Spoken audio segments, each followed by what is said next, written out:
Blue jeans और dark shirt में 28 साल का विवेक गुस्से से लाल पीला होता हुआ मेंशन के लिविंग रूम में चक्कर काट रहा था। उसका बस चलता तो वो सामने रखी हर कीमती चीज को उठाकर फेंक देता। मैं किसी भी हाल में ये शादी नहीं करूंगा, आप लोग सुन ले। विवेक की आवाज में साफ बगावत थी। अरे तुम्हें क्या हो गया है विवेक? अभी इस उम्र में अपने दादाजी की बात टालकर उन्हें अपनों के सामने नीचा दिखाओगे? मैं राकेश जी को जुबान दे चुका हूँ, तुम्हारी शादी अनु से ही होगी। विक्रमजीत मेहरा अपने पूरे रौब में बोलते हुए आगे आए। शायद वो भूल रहे थे कि उनके सामने खड़ा नौजवान उन्हीं का पोता है, उतना ही जिद्दी और सख्त। आप कुछ भी कर लीजिए दादाजी, मैं आपकी ये शर्त नहीं मानने वाला। आप अच्छी तरह जानते हैं कि वो मुझसे उम्र में बहुत छोटी है। अभी कॉलेज में कदम भी नहीं रखा है उसने। मैंने हमेशा उसे बच्चों की तरह देखा है। चॉकलेट्स दिए हैं, घुमाने ले गया हूँ, और अब अचानक आप चाहते हैं कि मैं उसे अपनी पत्नी मान लूं। हद होती है। विवेक का चेहरा गुस्से और चिढ़ से तमतमा रहा था। उसके लिए ये सोच पाना भी नामुमकिन था कि उस छोटी सी लड़की से वो शादी कैसे कर ले। विक्रमजीत जी ने माथे पर बल डालते हुए अपने पोते को घूरा। अब इतनी भी छोटी बच्ची नहीं है। 18 साल की होने वाली है, कॉलेज जाने वाली है, बीच में बस कुछ ही सालों का अंतर तो है। विवेक ने आत्मविश्वास से अपने दादाजी को देखा। हाँ, बस 12 साल छोटी है मुझसे, कोई खास फर्क नहीं है ना? वो दांत भींचते हुए ताने मारते लहजे में बोला। विक्रमजीत जी ने पहलू बदलते हुए कहा, तो क्या हो गया? 12 साल का गैप आजकल नॉर्मल है, और वैसे भी लड़कियां बहुत जल्दी समझदार हो जाती हैं। मैं अपनी जुबान से पीछे नहीं हटूंगा। दादाजी प्लीज, आपको क्या हो गया है? विवेक ने इस बार बेबसी से कहा। बस विवेक, अगर तुम मेरी बात नहीं मानोगे तो मेरा मरा हुआ मुंह देखोगे। मेरी जुबान की कोई कीमत नहीं है तो मत मानो। मैं जाकर माफी मांग लूंगा उनसे। तुम अपनी जिद पर अड़े रहो। विक्रमजीत जी ने सख्त लहजे में मुंह दूसरी तरफ मोड़ लिया। दादाजी। विवेक बेचैनी से आगे बढ़ा। उसने बचपन से अपने दादाजी को अपनी हर जिद पूरी करते देखा था। वो कभी उन्हें तकलीफ देने का सोच भी नहीं सकता था। उसने एक लंबी सांस ली और अपने गुस्से को दबाते हुए दादाजी के कंधे पर हाथ रखा। ठीक है दादाजी, जैसा आप चाहते हैं वैसा ही होगा। बता दीजिएगा पेपर पर साइन कब और कहाँ करने हैं, मैं पहुंच जाऊंगा। बिना किसी और जवाब का इंतजार किए विवेक सपाट चेहरे के साथ रूम से बाहर निकल गया। उसके जाते ही विक्रमजीत जी के चेहरे पर राहत भरी मुस्कान आ गई। विक्रमजीत मेहरा का शहर में बड़ा नाम था। उनके दो बेटे थे, बड़ा बेटा अरमान और छोटा बेटा अनुपम। दोनों बेटे अपने फैमिली बिजनेस को संभालते थे। विवेक अरमान मेहरा का छोटा बेटा था। बड़ा बेटा आदित्य शादीशुदा था, लेकिन विवेक अभी तक सिंगल था।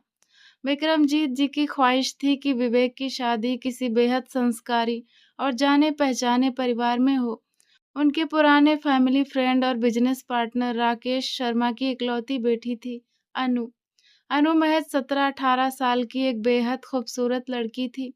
सुनहरे भूरे बाल, बड़ी बड़ी कंची सी नीली आंखें और मासूम सा चेहरा। उसे देखकर लगता था जैसे कोई संगमरमर की गुड़िया हो। उसकी खूबसूरती की तारीफ पूरे सर्कल में होती थी। विवेक का करियर सेट था और अनु की स्कूलिंग पूरी हो चुकी थी, इसीलिए दोनों परिवारों ने बैठकर ये रिश्ता पक्का कर दिया था। लेकिन जब ये बात विवेक को पता चली तो वो भड़क उठा था। दूसरी तरफ अपने घर के खुले लॉन में अनु गले में स्टॉल डाले मस्त मगन होकर टहल रही थी। शाम की ठंडी हवा उसके कंधों तक आते बालों को सहला रही थी। वो अपने ही ख्यालों में मुस्कुरा रही थी कि अचानक सामने से आते एक लंबे चौड़े इंसान से उसकी जोरदार टक्कर हो गई। आह! अनु ने फौरन अपना सिर पकड़ लिया। उसे ऐसा लगा जैसे वो किसी लोहे की दीवार से टकरा गई हो। उसने मुंह बनाते हुए 2 कदम पीछे हटे और अपनी हल्की लाल होती आंखों से ऊपर देखा। सामने विवेक खड़ा था, लंबा कद, सख्त नयन नक्श और गुस्से से जलती आंखें। विवेक ने चिढ़कर उसे घूरा और सख्त लहजे में बोला, अंधी हो क्या? देखकर नहीं चल सकती? हर वक्त उछल कूद मचाती रहती हो, अकल नाम की चीज है या नहीं? अनु ने हड़बड़ाकर अपना स्टॉल संभाला और मासूमियत से मुस्कुराती हुई बोली, नहीं विवेक जी, मैं तो देख रही थी, असल में आप अचानक सामने आ गए। अच्छा, यानी गलती मेरी है। विवेक ने भौहें तानी। अनु ने अपने माथे को सहलाते हुए धीरे से सिर हिलाया। थोड़ी-सी। आप ऐसे आ रहे थे जैसे कोई बगंबू बड़े-बड़े कदम बढ़ा रहा हो। इतना गुस्सा, ऐसा लग रहा था जैसे पूरा लॉन आपकी जागीर हो। विवेक कुछ पल के लिए उसे घूरता रहा, फिर थोड़ा झुककर बोला, व्हाट? क्या कहा तुमने? बगंबू? ये कौन सा शब्द होता है? अनु की हंसी छूट गई, बस बिल्कुल आपके जैसा। इस बात पर विवेक ने झटके से उसकी नाजुक कलाई पकड़ ली। अनु, वो गुर्राया। अनु की हंसी वहीं गायब हो गई। विवेक जी, दर्द हो रहा है। उसकी नीली आंखों में पानी तरने लगा। विवेक का गुस्सा उस पल के लिए जैसे थम गया। उसने पहली बार इतने करीब से उसके चेहरे को देखा। गुलाबी होंठ, थरथराते हुए माथे की लकीरें और आंखों में आंसू। विवेक ने झल्लाहट में उसकी कलाई छोड़ दी। संभल कर चला करो और आइंदा मेरे लिए ये अजीब अजीब नाम इस्तेमाल मत करना, समझी? ये कहकर वो लंबे लंबे कदमों से वहां से निकल गया। अनु हैरत से उसकी जाती हुई पीठ को देखती रही, फिर अपने माथे को सहलाते हुए बड़बड़ाई, इन्हें क्या हो गया है? पहले तो ऐसे बात नहीं करते थे, पर वैसे बगंबो नाम इन पर सूट करता है। मासूम अनु को क्या पता था कि किस्मत उसे उम्र भर के लिए इस इंसान के साथ बांध चुकी थी। उधर विवेक जैसे ही अपने कमरे में पहुंचा, उसकी माँ सुनीता जी खुशी से चमकते चेहरे के साथ अंदर आई। मेरा प्यारा बच्चा, तुमने दादाजी की बात मानकर मेरा दिल जीत लिया। अनु कितनी प्यारी बच्ची है, बिल्कुल गुड़िया जैसी। विवेक ने बेजारी से सांसें छोड़ी। क्या अच्छी है माँ। आप उसे मेरी पत्नी बनाने का सोच रही हैं, जबकि वो मुझे अभी भी किसी दूर के रिश्तेदार या बड़े भाई की तरह देखती है। वो एक 18 साल की नासमझ लड़की है, उसे दुनिया की कोई समझ नहीं है।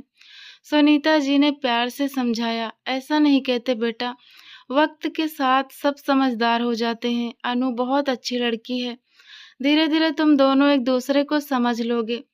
विवेक ने ताना मारते हुए कहा, समझदार? माँ, वो अभी भी मुझे बगंबू कह रही थी। बाहर टहलते हुए मुझसे टकरा गई और बचकानी बातें करने लगी। सुनीता जी एक पल को चौंकी, फिर हंस पड़ी। तो तुम वाकई इतने गुस्से में चल रहे थे? विवेक ने चिढ़कर अपना मुंह फेर लिया, लेकिन माँ के जाने के बाद भी उसके जहन में बार बार वही नीली आंखों वाली लड़की आ रही थी, जो माथा सहलाते हुए पूरी गंभीरता से उसे अजीब नाम दे रही थी।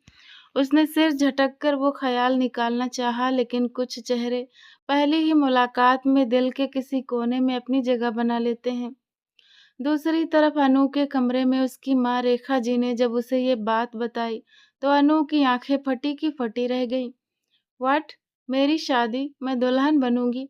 अनु मासूमियत से बोली। दुल्हन बनने का शौक तो उसे बचपन से था, ये सोचकर वो खुश भी हुई।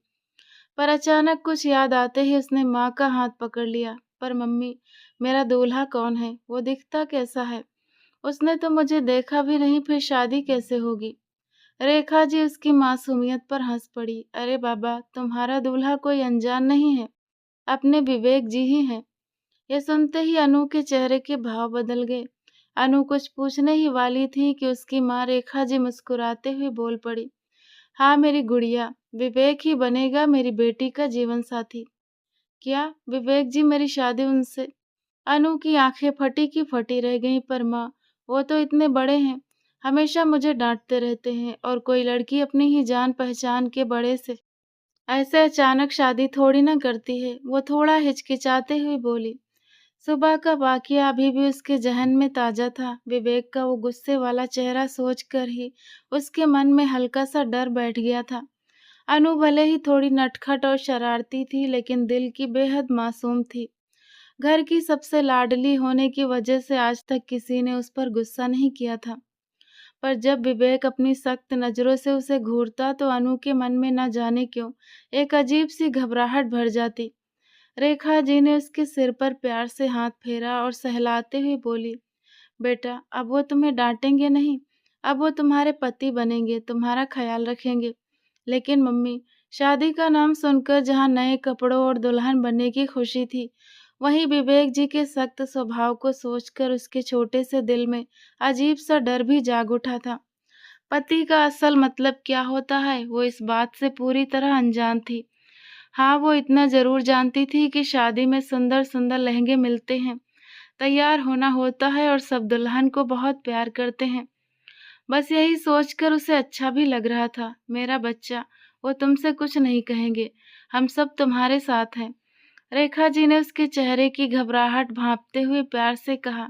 अनु ने खामोशी से हाँ में सिर हिला दिया, पर उसके मासूम दिल में खुशी और घबराहट दोनों एक साथ जगह बना चुकी थी। शादी के संगीत और मेहंदी के फंक्शन का दिन आ गया।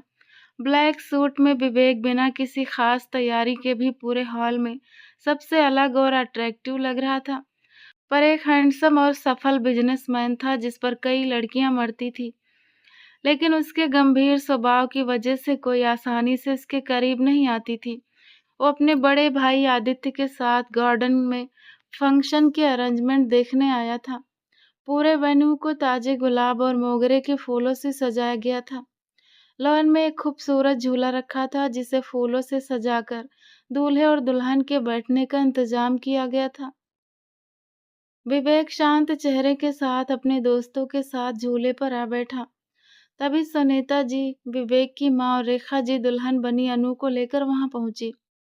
विवेक, जो अब तक चिढ़े हुए चेहरे के साथ बैठा था, सामने से आती अनु को देखकर अपनी जगह पर जम सा गया। कुछ पल के लिए तो वो ये भी भूल गया कि वो इस शादी के कितने खिलाफ था। सामने किसी हसीन कली की तरह चमकती अनु को देखकर वो सब कुछ भूलता जा रहा था। जिस लड़की को वो अब तक महज एक छोटी बच्ची समझकर शादी से इनकार कर रहा था, आज उसके इस खूबसूरत रूप को देखकर विवेक की नजरें ठहर गईं। अनु लाल रंग के हैवी लहंगे में बड़ी-बड़ी नीली आंखों और गुलाबी गालों के साथ इतनी हसीन लग रही थी कि विवेक ने कभी कल्पना भी नहीं की थी। सुनीता जी ने जब विवेक को यूं खोया हुआ देखा तो उनके चेहरे पर गहरी मुस्कान आ गई। वो जानती थी कि अनु की मासूमियत और खूबसूरती के आगे उनका बेटा एक ना एक दिन अपना गुस्सा भूल ही जाएगा। आखिरकार वो दिन भी आ गया जिसका सबको इंतजार था। शादी के रीति रिवाज धूमधाम से पूरे हुए। अनु तो बस दुल्हन बनने और हैवी लहंगा पहनकर घूमने के एहसास से ही बेहद खुश थी। फंक्शन शाम का था। तैयार होने से पहले वो अपने कमरे से निकलकर नीचे गार्डन में टहलने चली गई। अरे अनु बेटा, यहाँ क्या कर रही हो? परिवार की एक आंटी उसे गार्डन में टहलते देखकर बोली। इतना भारी लहंगा पहना है, कहीं गिर जाओगी। चलो मेरे साथ, ब्यूटिशियन तुम्हारा कमरे में इंतजार कर रही है। अनु ने हाथ फैलाकर मासूमियत से एक चक्कर लगाया। अरे चाची, करवा लूंगी मेकअप, मुझे इतनी जल्दी तैयार नहीं होना है। मैं चाहती हूँ कि थोड़ा लेट मेकअप करवाऊं ताकि देर तक फ्रेश दिखे। ऊपर अपने कमरे की खिड़की से यह सब देखता विवेक सिर झटक कर रह गया। वो समझ ही नहीं पा रहा था कि उसकी अपनी फीलिंग्स आखिर किस दिशा में जा रही है। शादी के सारे फंक्शन पूरे होने के बाद अनु को विवेक के कमरे में लाया गया। उसकी माँ ने उसे कई तरह की बातें समझाई थी, जिसके बाद वे उसे बेड पर बिठाकर बाहर आ गई। विवेक जैसे ही कमरे में दाखिल हुआ, उसकी पहली नजर अनु पर पड़ी। वो भारी लहंगे को बेड पर अच्छे से फैलाए नेट का लंबा घूंघट ओढ़े बड़ी शान से बैठी थी। घूंघट के अंदर से ही विवेक को आते देख अनु के मन में पुरानी फिल्मों के सीन चलने लगे। हाय, विवेक जी आ गए। अब ये मुझे कोई गिफ्ट देंगे और मुझसे प्यार से बात करेंगे। विवेक शांत कदमों से चलकर उसके करीब आया। अनु घूंघट के अंदर से उसकी जूतियों और कदमों पर नजरें गड़ाए बैठी थी। अनु, विवेक की अचानक आई गंभीर आवाज सुनकर वो झटके से उछल पड़ी। उसकी ये हालत देखकर विवेक के होंठों पर एक हल्की सी मुस्कान आ गई। अरे इतना डर क्यों रही हो? तुम्हें तो दुल्हन बनने का बहुत शौक था ना? फिर ऐसे चुपचाप घूंघट में क्यों छिपी हो? विवेक ने बिल्कुल करीब आकर एक ही झटके में उसका घूंघट हटा दिया। जैसे ही उसकी नजरें अनु के बेहद खूबसूरत चेहरे पर पड़ी, वो अपनी पलकें झपकाना भूल गया। नहीं, मैं छुप कहाँ रही हूँ, मैं तो घूंघट ओढ़ कर बैठी थी। दुल्हन हूं ना मैं। अनु ने उसकी अजीब सी नजरें महसूस करते हुए अपनी उंगलियां मरोड़ी। उसका अंदाज हमेशा की तरह मासूम था। अच्छा, तो ये घूंघट किस खुशी में ओढ़ा था? विवेक उसकी मासूमियत पर अंदर ही अंदर मुस्कुराया। वो सुनना चाहता था कि इसके पीछे अनु का क्या बचकाना तर्क है। और मैंने फ़िल्मों में देखा था कि दुल्हन घूँघट ओढ़कर बैठती है, तो उसका पति घूँघट उठाकर उसे गिफ्ट देता है। लाइए दीजिए मेरा गिफ्ट विवेक जी, और मेरी तारीफ़ भी कीजिए। अनु ने झट से अपना हाथ आगे फैला दिया। उसके वो घूँघट ओढ़ने की असली वजह जानकर विवेक मुस्कुरा दिया। अच्छा, तो गिफ्ट चाहिए तुम्हें? वो उसके फैले हुए हाथ को देखते हुए थोड़े अलग अंदाज में बोला। हाँ, तो दीजिए ना। अनु की बात पूरी होने से पहले ही विवेक ने और करीब आते हुए उसके होंठों पर अपनी उँगली रख दी और उसे चुप होने का इशारा किया। गिफ्ट देने से पहले मुझे अपनी दुल्हन को अच्छे से देखने तो दो। विवेक ने एक दिलकश मुस्कान के साथ कहा। सुर्ख लाल जोड़े में अनु का गोरा रंग दमक रहा था। विवेक ने तो आज तक उसे सिर्फ कैजुअल कपड़ों में देखा था, लेकिन आज दुल्हन के रूप में वो विवेक के दिल की धड़कनें बढ़ा रही थी।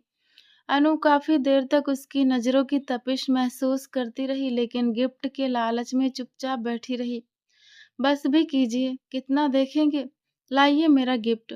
अनु थककर दोबारा बोलने ही वाली थी कि विवेक ने एक झटके में उसे अपने और करीब खींचा और उसके गुलाबी होठों पर झुक गया। अनु का तो जैसे रंग ही उड़ गया। उसे तो अंदाजा भी नहीं था कि शादी के बाद ऐसा कुछ होता है। उसने घबराकर पीछे हटने की कोशिश की, लेकिन विवेक ने उसे अपनी बाहों में थोड़ा कसकर थाम लिया। अनु को अपनी सांसें अटकती हुई महसूस होने लगी। बेबसी और घबराहट के मारे उसकी नीली आंखों से आंसू छलककर विवेक के चेहरे पर जा गिरे। अपने चेहरे पर पानी की बूंदें महसूस होते ही विवेक एकदम होश में आया और झटके से पीछे हटा। विवेक को पीछे हटते देख अनु हाँफती हुई सांसों के साथ खुद को संभालने लगी। आप दूर हटिए मुझसे, बहुत गंदे हैं आप।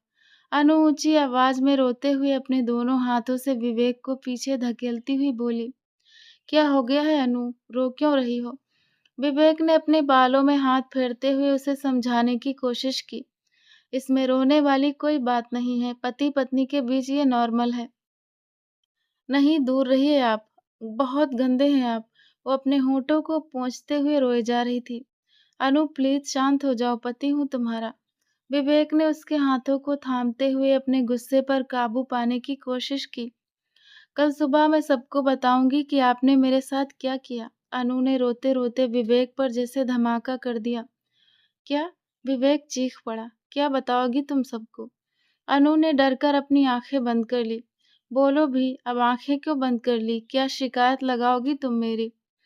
विवेक ने उसके बाजुओं को थामकर पूछा।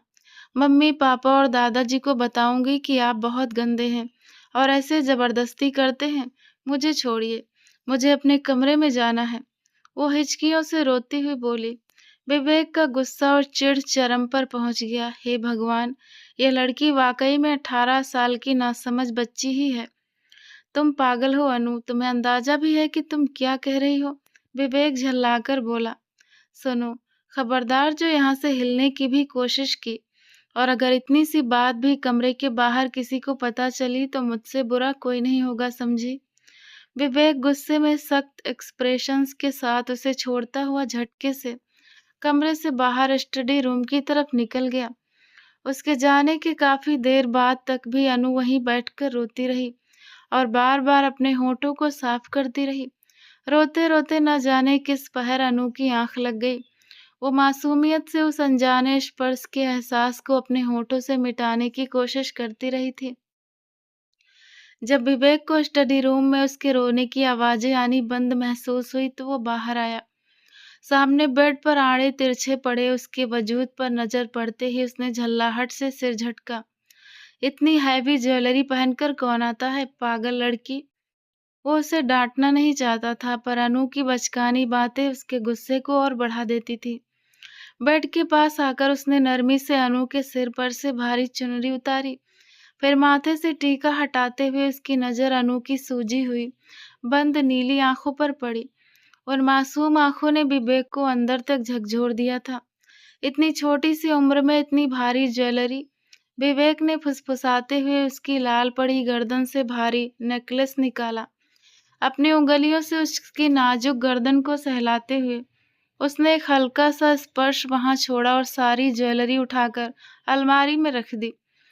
स्टडी रूम के अटैच वॉशरूम में चेंज करने के बाद वो वापस आया और बेड की दूसरी तरफ लेटकर अनु को धीरे से अपने करीब खींच लिया।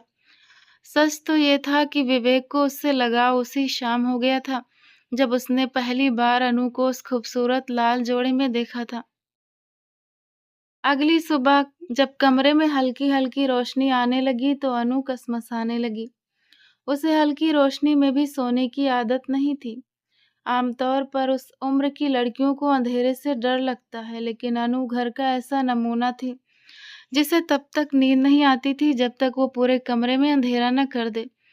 आंखें खोलते ही उसकी नज़र दीवार पर टंगी एक फ्रेम की हुई तस्वीर पर पड़ी। गाड़ी के पास खड़े विवेक की वो फोटो देखते ही अनु को कल रात का वो सख्त इंसान याद आ गया। गंदे तस्वीर को देखते ही अचानक उसके मुंह से यही निकला। फिर डर के मारे उसने इर्द-गिर्द देखा कि कहीं वो सुन तो नहीं रहा। आसपास किसी को ना पाकर वो झट से उठी और भारी लहंगे को संभालती हुई अलमारी से अपने कपड़े निकालकर वॉशरूम में बंद हो गई। गनीमत थी कि उसकी माँ रेखा जी उसका सारा सामान पहले ही अलमारी में सेट करवा चुकी थी। थोड़ी देर बाद विवेक कमरे में आया। उसे लग रहा था कि अनु उठ गई होगी और ना जाने अब कैसा बर्ताव करेगी, लेकिन कमरे में आते ही उसे अनु कहीं नजर नहीं आई। इससे पहले कि वो बाहर जाता, वॉशरूम का दरवाजा खुला। सामने नीली आंखों वाली अनु सिंपल से सूट में गीले बालों को सीने पर फैलाए बाहर निकली। गीले बालों की नमी की वजह से उसकी मासूमियत और निखर आई थी। विवेक बेबसी से उसे देखता रह गया। हे भगवान, ये लड़की अभी से इतनी खूबसूरत लग रही है। थोड़ी और समझदार होगी तो मेरा क्या होगा। विवेक उसकी तरफ बढ़ा और उसे अपने करीब खींचना चाहा। अनु ने दूर जाने की बहुत कोशिश की। उसके आंसू भी बहे, लेकिन विवेक अपने प्यार और हक के एहसास में बह गया था। उसने अनु को अपनी बाहों में भरकर एक गहरी किस की। जब विवेक की पकड़ थोड़ी ढीली हुई तो अनु ने अपनी पूरी हिम्मत लगाकर उसे पीछे धकेला और एक जोरदार थप्पड़ करके उसके गाल पर जड़ दिया। गंदे, बहुत गंदे हैं आप। आप मेरे साथ ऐसे जबरदस्ती नहीं कर सकते। अनु हाँफती सांसों के साथ वहीं अपनी शर्ट उठाकर वापस वॉशरूम में बंद हो गई। विवेक पीछे से सन्न रह गया। उस नाजुक हाथ के थप्पड़ ने विवेक के होश उड़ा दिए थे। वो अपना हक भी प्यार से जताने की कोशिश कर रहा था, पर वो लड़की हर बात पर गंदे गंदे का नारा लगाना नहीं भूलती थी। कुछ देर वहीं स्तब्ध बैठे रहने के बाद विवेक ने गुस्से में अपनी गाड़ी की चाबियां उठाई और सीधे घर से बाहर निकल गया। मम्मी, मुझे विवेक के कमरे में नहीं रहना। वो बहुत गंदे हैं। मुझे अजीब तरह से टच करते हैं। रेखा जी ने तुरंत अनु के होठों पर हाथ रख दिया ताकि कोई उसकी ये बेतुकी बातें सुन न ले। क्या बात कर रही हो अनु? पागल हो गई हो क्या? मैंने कल समझाया था ना कि विवेक तुम्हारे पति हैं, कोई पराये नहीं। अनु ने बुरा सा मुंह बनाया। लेकिन मम्मी, वो सच में गंदे हैं। वो मेरे कपड़े हटाकर मुझे किस करने की कोशिश कर रहे थे। रेखा जी ने बौखलाकर उसे खींचकर बेड पर बिठाया। अरे पागल लड़की, पति जो कुछ भी प्यार से करता है वो सब सही होता है। शादी के बाद यही रिश्ता होता है। लेकिन मम्मी, वो मुझे अजीब अजीब जगह टच करते हैं। अनु अपने होठों और सीने की तरफ इशारा करते हुए बोली। मुझे उनके साथ नहीं रहना। उन्होंने मेरे होठों पर इतना तेज किस किया कि दर्द होने लगा। देखिए कितने लाल हो गए हैं। अनु, क्या हो गया है तुम्हें? वो तुम्हारे पति हैं और शादी के बाद पति पत्नी के बीच ये सब नॉर्मल होता है। रेखा जी उसे समझाने के लिए सीधे साधे शब्द तलाश रही थी। क्या मतलब? पापा भी आपके साथ ऐसे ही करते हैं क्या? अनु ने इतनी मासूमियत से सवाल किया कि रेखा जी का चेहरा शर्म से लाल पीला हो गया। तभी कमरे में अंदर आती सुनीता जी अनु की सास को देखकर रेखा जी और झेंप गई। क्या हुआ रेखा? अनु क्या कह रही है? सुनीता जी ने पूछा। कुछ नहीं दीदी, बस ऐसे ही। रेखा जी ने अपनी बेटी को घूरते हुए कहा। वो सुनीता जी के सामने अपनी बेटी की नासमझी का तमाशा नहीं बनने देना चाहती थी। उस घटना को आज 2 हफ्ते बीत चुके थे। विवेक उस दिन गुस्से में घर छोड़कर बिजनेस ट्रिप के बहाने बैंगलोर चला गया था। उसकी वजह से रिसेप्शन पार्टी भी कैंसिल करनी पड़ी थी। सब यही समझते रहे कि ऑफिस के किसी अर्जेंट काम की वजह से उसे जाना पड़ा, लेकिन असल वजह सिर्फ रेखा जी और अनु ही जानती थी। दादाजी विक्रमजीत जी ने फ़ोन करके विवेक को काफ़ी डाँट भी लगाई थी कि नई नवेली दुल्हन को छोड़कर कौन बिज़नेस ट्रिप पर जाता है। पर विवेक दादाजी को क्या बताता कि वो किस उलझन से भाग रहा था। इधर अनु इन 2 हफ्तों में सब कुछ भूलकर अपनी पुरानी मस्ती में लौट आई थी। वो फिर से कॉलेज जाने लगी थी। विवेक पास नहीं था तो उसने उस रात को एक बुरा सपना मानकर भुला दिया था। अनु, आज शाम को अच्छे से तैयार हो जाना, बिल्कुल नई नवेली दुल्हन की तरह। सुबह-सुबह जब अनु तैयार हो रही थी तो उसकी माँ रेखा जी ने कमरे में आकर कहा।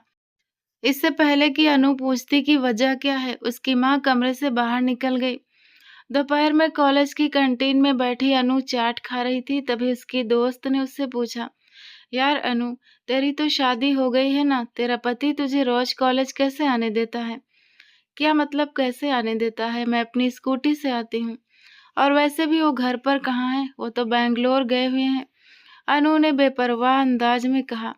अरे यार, शादी होते ही तेरा पति बैंगलोर चला गया। वो तुझे प्यार व्यार करता है या नहीं? दोस्त ने हैरान होकर पूछा। प्यार? अनु चाट का चम्मच रोककर अपनी दोस्त को देखने लगी। हाँ, प्यार मतलब वो तुझे किस नहीं करते क्या?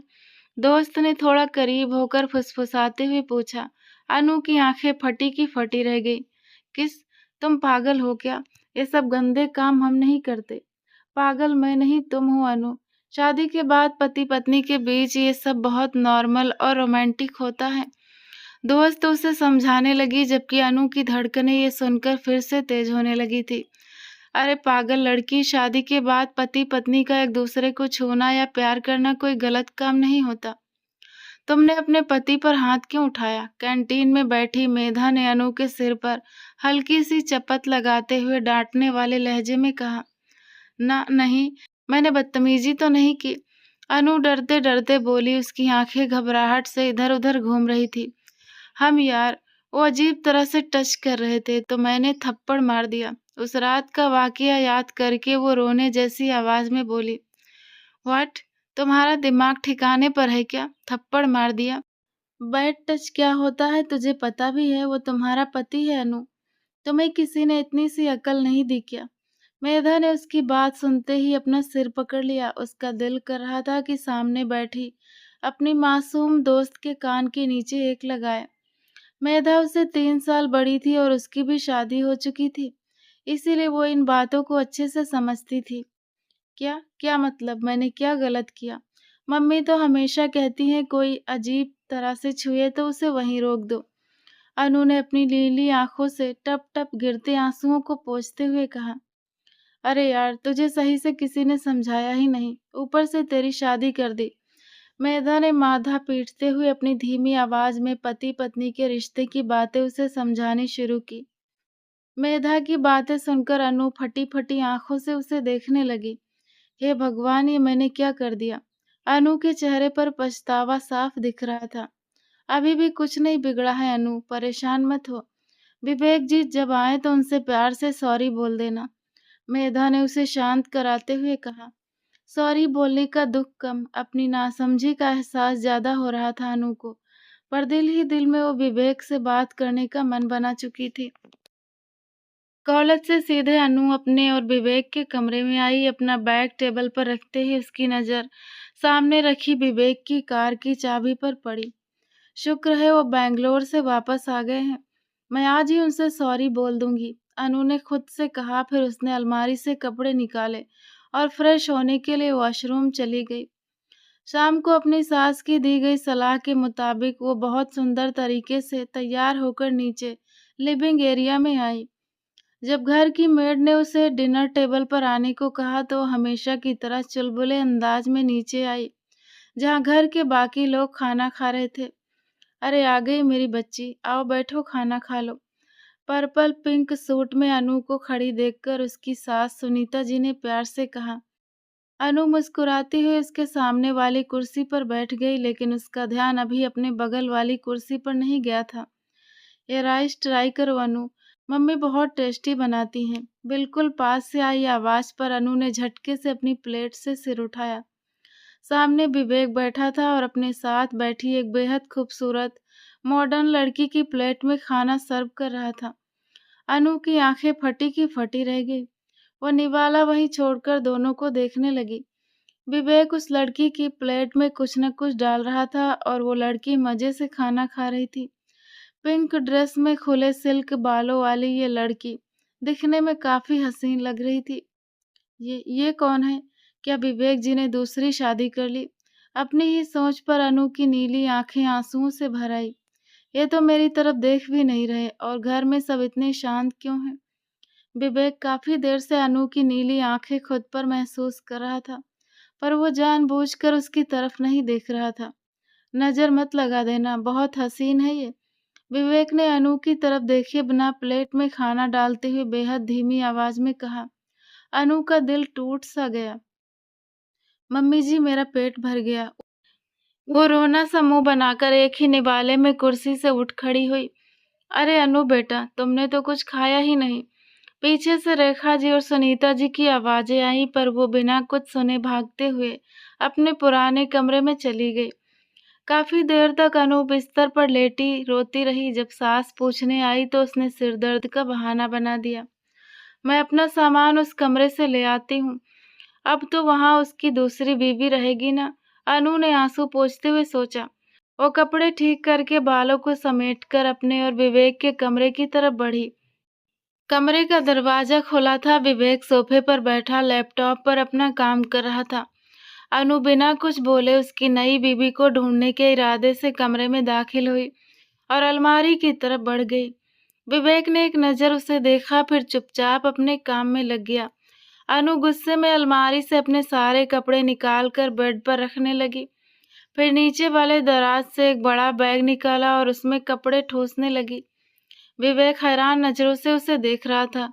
उस सूट में अनु इतनी खूबसूरत लग रही थी कि विवेक का दिल उसे अपनी बाहों में भरने का कर रहा था। पर उस दिन का थप्पड़ वो भूला नहीं था, इसीलिए चुपचाप बैठा रहा। सच तो ये था कि बैंगलोर में बीते 2 हफ्ते उसने जैसे तैसे काटे थे। उसका दिल हर पल अपनी इस नीली आंखों वाली बीबी के पास लौटाने को कह रहा था। कपड़ों से भरा भारी बैग उठाकर अनु अभी 2 कदम ही चली थी कि वजन की वजह से बैग उसके हाथों से छूटकर सीधे उसके नाजुक पैर पर गिर गया। आह, मेरा पैर! अनु की दर्द भरी चीख सुनकर विवेक ने तुरंत लैपटॉप फेंका और भागकर उसके पास आया। बैग हटाकर जब उसने देखा तो अनु के पैर के अंगूठे से खून निकल रहा था। पागल हो क्या? ध्यान कहाँ है तुम्हारा?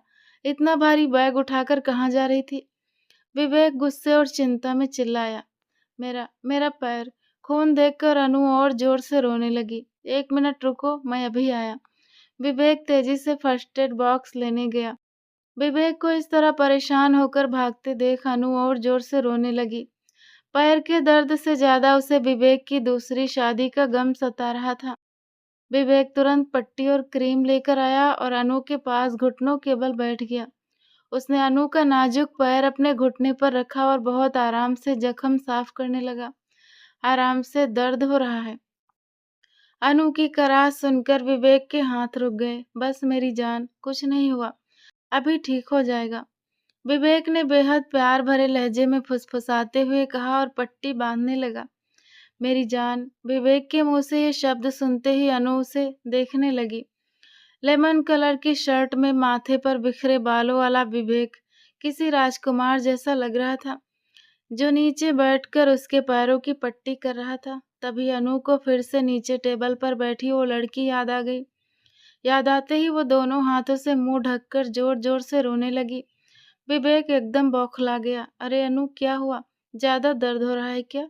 मेरी बात सुनो, मेरी तरफ देखो, अभी ठीक हो जाएगा।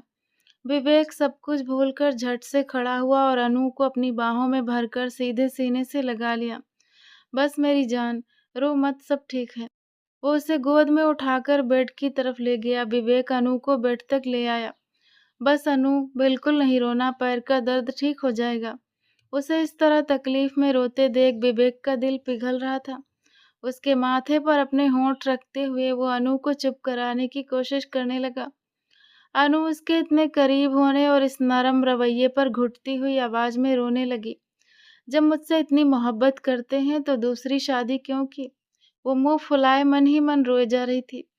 अनु बस करो ना यार। उसे रोते देख विवेक को तकलीफ हो रही थी, इसीलिए वो दोबारा प्यार से बोला। इससे पहले कि अनु कोई जवाब देती, दरवाजे पर एक तेज आहट हुई और दोनों की नजरें दरवाजे की तरफ गईं। वहां सोनिया खड़ी थी। विवेक यार, मैं कब से तुम्हारा वेट कर रही हूँ, चलना नहीं है क्या? वो काफी स्टाइल से चलकर विवेक के पास आई। बेड पर बैठी नीली आंखों वाली अनु को पूरी तरह इग्नोर करते हुए उसने विवेक का हाथ पकड़ लिया। हाँ सोनिया, तुम चलो, मैं बस आ रहा हूँ। विवेक ने एक नजर अनु को देखा और फिर सोनिया की तरफ देखते हुए बोला, इतनी चालाक लड़की जानबूझकर मेरे पति के करीब आ रही है। अनु सोनिया के एटीट्यूड पर दिल ही दिल में चिढ़ गई। उसे बिल्कुल अच्छा नहीं लगा कि विवेक तुरंत उसके साथ जाने को तैयार हो गया। अपना ख्याल रखना और अब किसी चीज से पैर मत टकरा लेना। हर बार तुम्हें बचाने के लिए मैं यहाँ नहीं रहूंगा। विवेक ने सोनिया के साथ बाहर जाते हुए मुड़कर अनु को देखा और सीधे लहजे में कहा। उसके एकदम बदलने पर अनु फिर से रोने जैसी हो गई। आप कहाँ जा रहे हैं? अनु ने हिम्मत करके पूछा। मैं सोनिया को शहर घुमाने ले जा रहा हूँ। विवेक सपाट चेहरे से जवाब देता हुआ रूम से बाहर निकल गया। पीछे अनु फूट फूट कर रोने लगी। मैंने एक बार मना क्या कर दिया, इन्होंने तो दूसरी शादी ही कर ली। कितने बुरे हैं आप विवेक जी। और रोते रोते मन ही मन दोनों को कोसने लगी। शाम के खाने पर भी जब अनु नीचे नहीं आई तो उसकी माँ रेखा जी को चिंता हुई। वो ऊपर विवेक और अनु के कमरे की तरफ बढ़ी। कमरे में आते ही उनकी नजर बेड पर लेटी अपनी बेटी पर पड़ी, पर बेड के पास ही फर्स्ट एड बॉक्स खुला देखकर वो हैरान हुई। पास जाकर देखा तो अनु आंखें बंद किए लेटी थी। नम पलके, बिखरे बाल और पैर पर बंधी पट्टी देखकर रेखा जी का दिल तड़प उठा। अनु मेरी गुड़िया, क्या हुआ है? ये क्या हाल बना रखा है तुमने? वो तुरंत उसके पास बैठी और अनु का सिर अपनी गोद में रख लिया। अनु जो रो रो कर थक चुकी थी, माँ का स्पर्श पाते ही उनकी गोद में मुंह छिपाकर सिसकने लगी।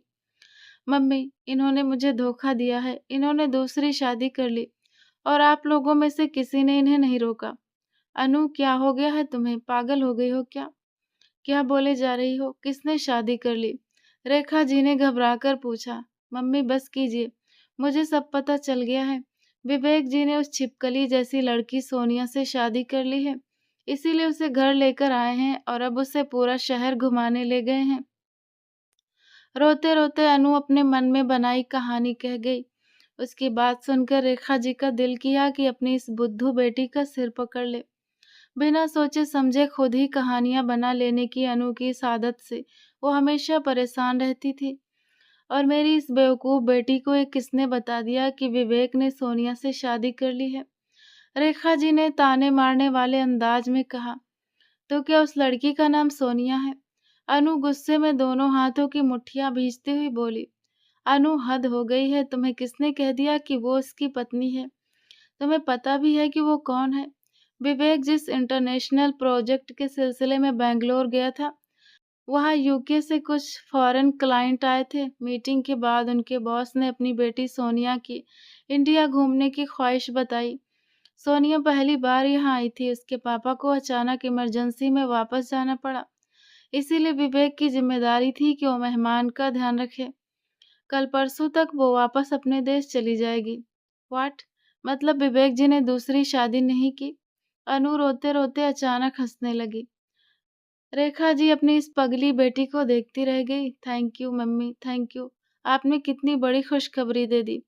अनु खुशी से माँ के गले लग गई। इसके बाद रेखा जी ने अपने पति पत्नी के रिश्ते की समझ और प्यार से रहने की बातें समझाई। अनु आज पहली बार बहुत तमीज से माँ की हर बात सुन रही थी और उन पर अमल करने का सोच रही थी। रात को जब विवेक सोनिया को होटल छोड़कर वापस आया तो उसने आदित्य अपने बड़े भाई के साथ बिजनेस मैटर पर बात की। उसने घर की मेड से अनु का ध्यान रखने को कहा था। विवेक का दिल अनु को देखने के लिए मचल रहा था। इतने दिनों बाद आज उसे देखा था, लेकिन उस दिन के थप्पड़ और अनु की नासमझी को सोचकर वो अपने जज्बात दबा रहा था।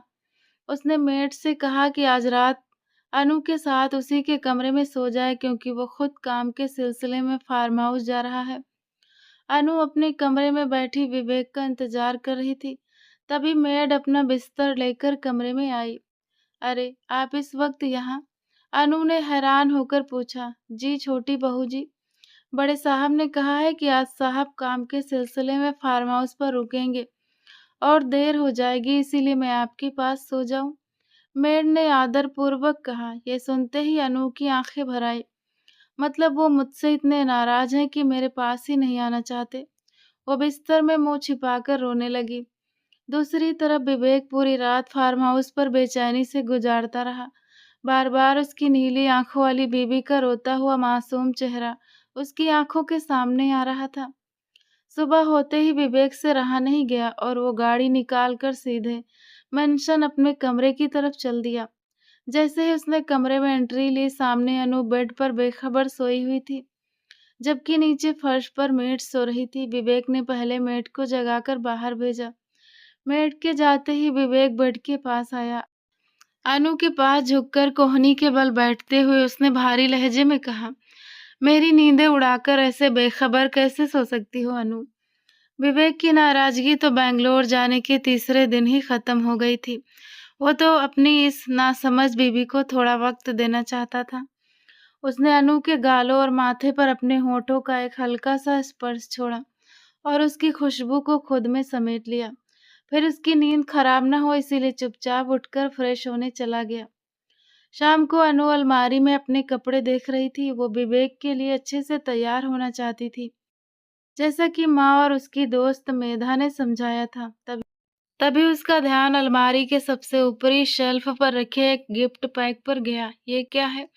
उसने हैरान होकर पैकेट उतारा और खोला। पैकेट खोलते ही अनु की आंखें खुशी से चमक उठी। उसमें उसकी पसंदीदा एक बेहद खूबसूरत ब्लैक साड़ी मौजूद थी। उसे शुरू से साड़ी पसंद थी और ये साड़ी बहुत एलिगेंट और मॉडर्न स्टाइल की थी, स्लीवलेस और बैकलेस डिजाइन में। अनु ने बिना ये सोचे कि ये गिफ्ट कहाँ से आया, खुशी खुशी साड़ी ली और तैयार होने चली गई। उसने कमरे में हल्की मोमबत्तियां जलाकर माहौल को सुंदर बना दिया था। ब्लैक साड़ी में अनु ने अपने बालों का एक सुंदर सा जूड़ा बनाया, जिससे उसकी पीठ और गर्दन की खूबसूरती निखर कर आ रही थी। कानों में मैचिंग इयररिंग्स पहनकर वो शीशे के सामने खड़ी होकर मुस्कुराने लगी। आज वो पूरी तरह अपने पति विवेक को रिझाने के लिए तैयार थी। अनु शीशे से थोड़ा हटकर साड़ी की प्लेट्स ठीक करने लगी। वो आज किसी अप्सरा जैसी लग रही थी। नीली आंखों की चमक आज किसी को भी अपना दीवाना बना दे ऐसी थी। होठों पर डार्क रेड लिपस्टिक लगाए वो बिल्कुल भी कोई नासमझ लड़की नहीं लग रही थी। दरअसल बड़े भाई आदित्य की पत्नी नेहा ने उसे काफी हद तक टिप्स दी थी। कल जब अनु रो रही थी तब नेहा भाभी उसके पास आई थी और उसकी उलझन को बहुत अच्छे से समझकर सुलझाया था। ये साड़ी भी उन्होंने ही ऑनलाइन ऑर्डर करके चुपके से अनु की अलमारी में रखवाई थी। खूबसूरत सी तैयार होते ही मेंशन की पार्किंग में विवेक की गाड़ी के हॉर्न की आवाज सुनाई दी। हॉर्न सुनते ही अनु जल्दी जल्दी मोमबत्तियां जलाने लगी। विवेक ने जल्दी से गाड़ी पोर्च में पार्क की और बिना किसी से मिले सीधे अपने कमरे की तरफ बढ़ा। उसके चेहरे पर चिंता साफ दिख रही थी। दरअसल नेहा भाभी ने उसे कॉल करके कहा था कि अनु के पैर में बहुत दर्द है और वो रो रही है। उसे डॉक्टर के पास ले जाना है, इसीलिए वो तेजी से ड्राइविंग करता हुआ कुछ ही देर में घर पहुंच गया था। अब वो बेताबी में अपने कमरे की तरफ बढ़ रहा था, ये जाने बिना कि कमरे के अंदर उसके लिए एक बहुत बड़ा सरप्राइज तैयार है। जैसे ही उसने कमरे का दरवाजा खोला, सामने का नजारा देखकर वो वहीं ठहर सा गया। सामने खड़ी अनु ब्लैक कलर की साड़ी में किसी संगमरमर की खूबसूरत मूरत जैसी लग रही थी। साड़ी का पल्लू और उसका स्लीवलेस डिजाइन उसकी रंगत को और निखार रहा था। अपने बालों को आगे की तरफ करके वो उन्हें संवार रही थी और इस बात से बेखबर थी कि कोई उसे इतनी शिद्दत से देख रहा है।